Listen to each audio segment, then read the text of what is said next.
Hey, how's it going, guys? It's Shepherd here, and today I want to talk about indoor plants, specifically plants that have been bought from a department store or a supermarket where you don't know the environment that they've been kept in. You don't know if they've been getting enough sunlight, enough water and feed, what the soil mix is in the plant pot, or enough airflow. And usually it results in, after buying them after a couple of weeks and bringing them home, mold or fungi either appearing in the soil or on the plant itself. And it usually results in very sad plants like this Maranta right here, which is one of the main reasons I've made this video today. So upon tackling these issues, we have to look at plants specifically and independently. But before we get into that, I wanted to introduce all these little cute fellas for you today. On the left here, we've got a cast iron plant. It's originating from Japan and Taiwan, and it has beautiful foliage, variegated with yellow stripes on the edges of each leaf. And it's called the cast iron plant because it's basically indestructible, they say. It can withstand very low light situations, doesn't need that much humidity, and doesn't need that much water. But we'll put it to the test in a couple of months. Next up, we've got the rubber plant. The Indian rubber plant with its beautiful glossy dark leaves and its even more extravagant underside with its burgundy veins going all across the leaf.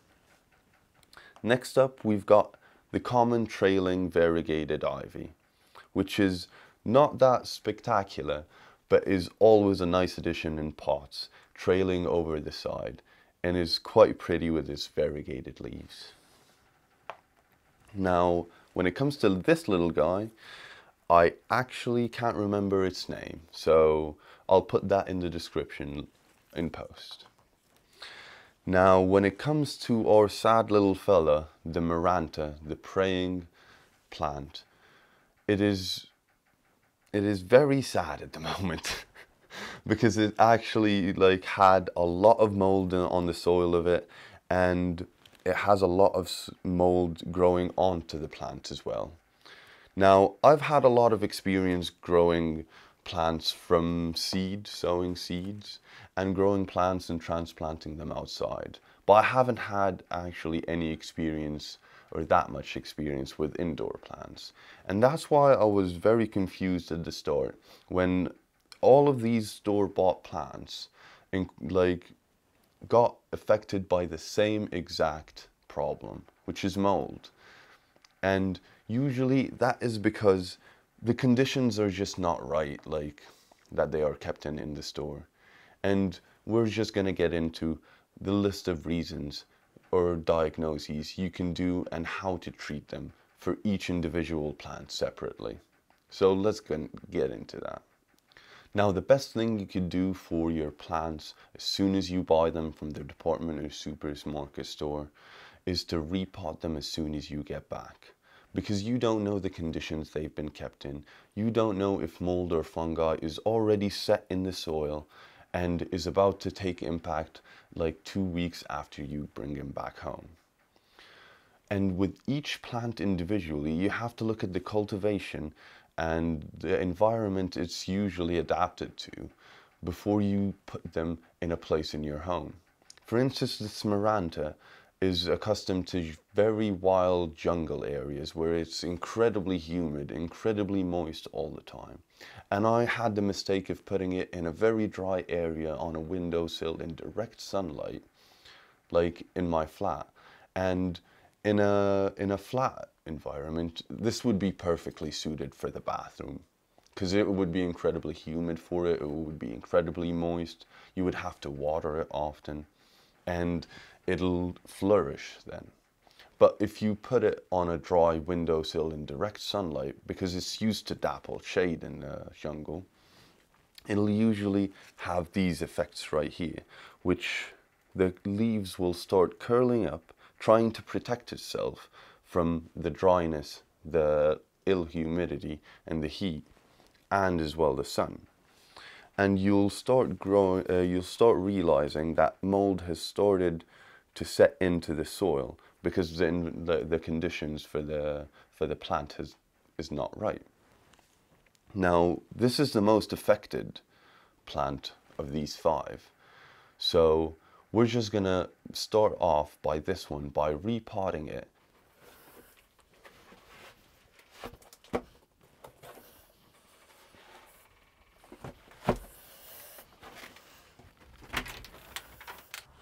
Now we've got a spade here, and we're just gonna add a little bit of compost to our pot so we can take it up and repot it upstairs.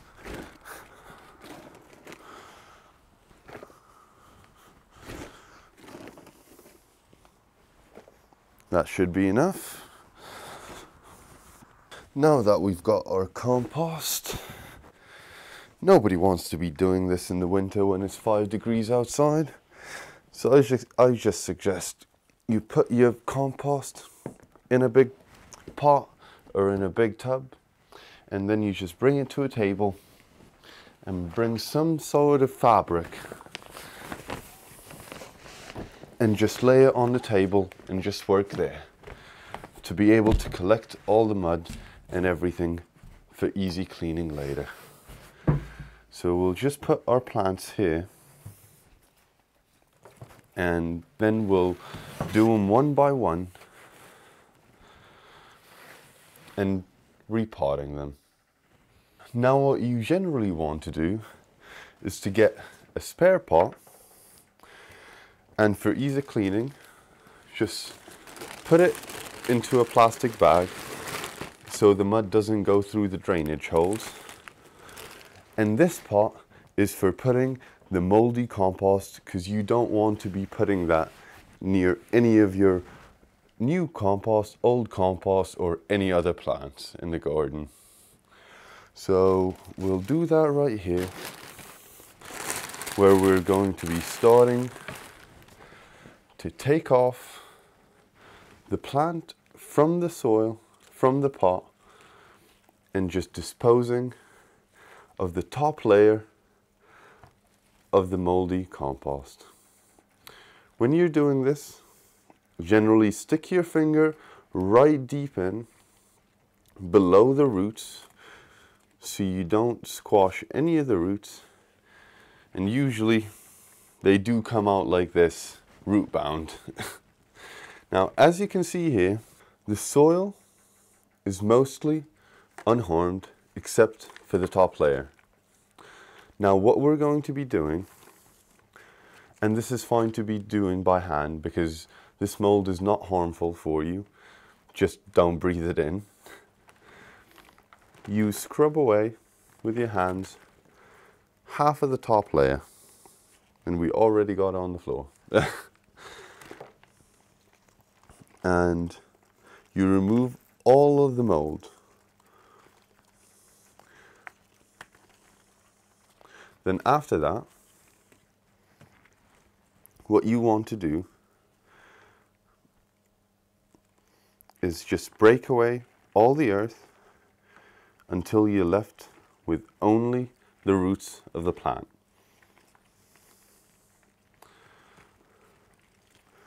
As long as the roots of the plant are quite healthy, the plant can revitalize and regrow.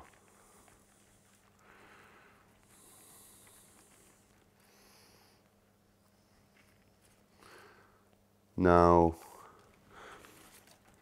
as you do this, you start to realize with some of the shop and store-bought ones that they're still in their capsule of paper fabric, which actually constricts a lot of their roots from growing properly and from the plant growing in size. So as you can see here, you start to unveil that paper casing, or rather fabric casing, as they're decomposable. And what you want to do is just tear that off and take that away, because that is constricting the plant and not helping it to grow. As well, it can absorb moisture, which can aid in the root rot, and is generally not good except for the very, very start of the plant growth from seed to a plant like this.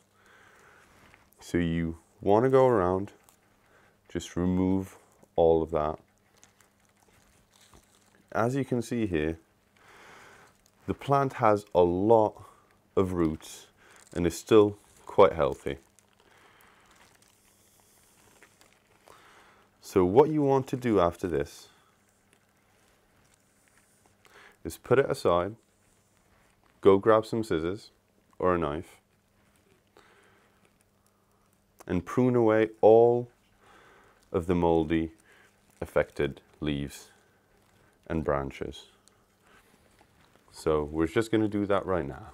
Now that we've got some scissors, you just take the plant and you remove all of the unhealthy mold affected areas, one by one. And you only leave the healthy growth on there for the plant not to get affected anymore by the mold. Now this might look severe to some, but with a plant this affected by mold, this is what is necessary.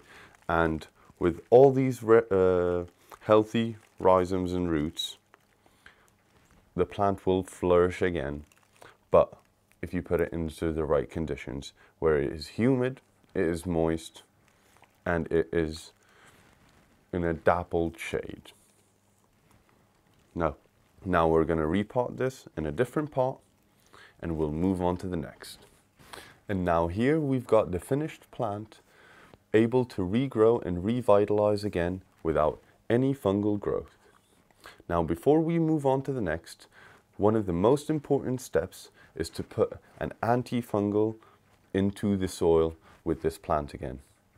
Either baking soda, cinnamon, or apple cider vinegar will do perfectly well to keep away all of the fungi and mold from this plant. So let's do that. So we've got ground cinnamon here, and you don't need much, but you should sprinkle on the top layer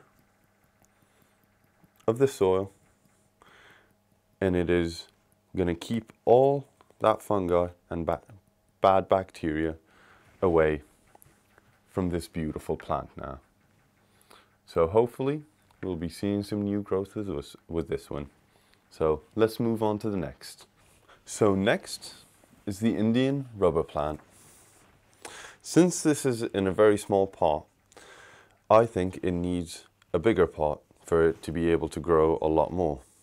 Sadly, when purchasing this one, it got a little bit tiny bumped and it lost its top leaf node. So it didn't actually continue growing, but hopefully with a bigger pot, being able to allow bigger roots, it will be able to grow a lot more. And we do the same with this one. We break away all of the soil,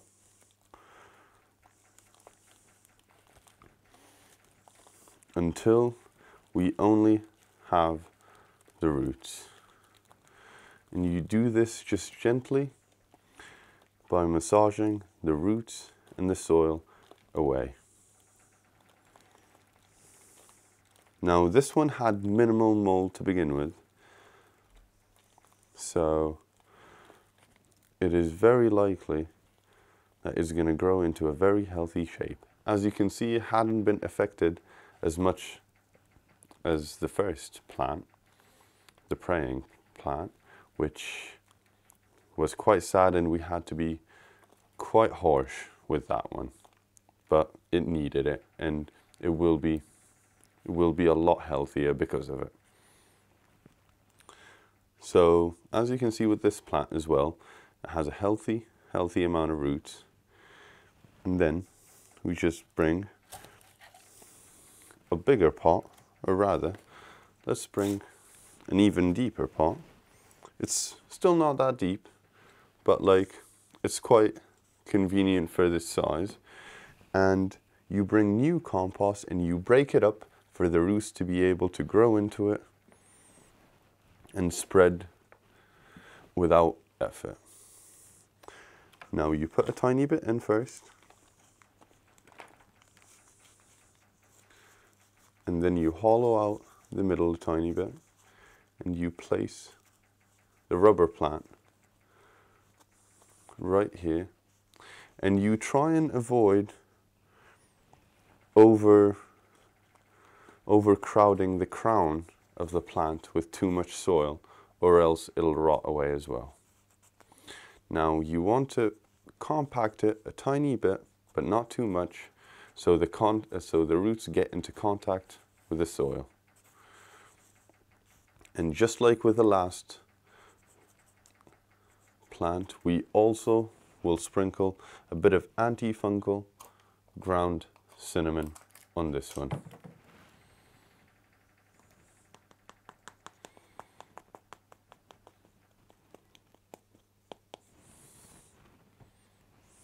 And spread it around.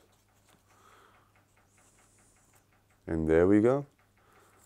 This plant should be anti-fungus free for quite a while.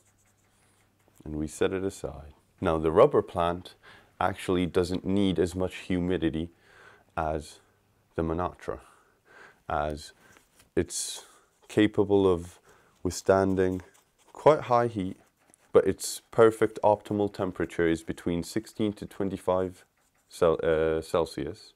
That's, I think, 60 to 80 Fahrenheit. And it can withstand very low light because of its purple and burgundy leaves. Just like the praying plant, it actually blocks the sunlight and reflects it back into the leaf for photosynthesis. So it makes it possible for these plants to grow in low light situations, dappled shade, but not complete darkness, of course. But they thrive with the completely green ones, like these ones. They can be put in direct sunlight, but they can be burnt as well. Do be careful. But with the variegated ones, they have to be in dappled shade because they are a lot more likely to get sunburnt. And that's it for the video today. I'm going to carry on doing the common ivy and this beautiful cast iron plant. And if you like this video, give a like and a share, and we'll catch you in the next one.